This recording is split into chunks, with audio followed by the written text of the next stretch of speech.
ভালো লাগলে ভোট দেবেন, না তো দেবেন না। আমি জোর করা ছেলে না। কি বলছেন অসাদ ভাইজান? দিয়ে থাকুন। ভালো লাগলে ভোট দেবেন, না হলে দেবেন না। আমি জোর করবার ছেলে নয়, আপনারা ভালো করে জানেন। কিন্তু এতটুকু কাজ আপনাদের করতে হবে।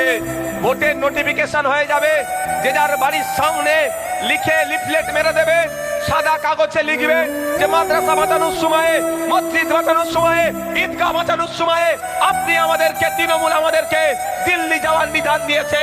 তাই ভোটটা চাইতে এসেছো আমার দরবারে, আমার দ্বারে ভোট চাইবে না, দিল্লিতে গিয়ে ভোট চাও তোমরা। এটা হবে তো নাকি? কারা হবে তো হাত তুলে দেখান তো। মায়ের হাত তুলে দেখান, বাপের হাতটা তুলে রাখুন। হবে তো নাকি? বুঝিয়ে দেবো তো মমতা ব্যানার্জিকে যে মাদ্রাসা বাঁচানোর জন্য তুমি আমার পাশে ছিলে না, মসজিদ বাঁচানোর সময় তুমি আমার পাশে ছিলে না, আমার বাপ দাদুর কবরটাকে বাঁচানোর জন্য তোমাকে আমার পাশে পাইনি, উল্টে তুমি আমাদের নামে মিথ্যা মামলা দিয়েছো। সামনে ভোট আসছে, তুমি আমাদের ভোটের আশা করো না।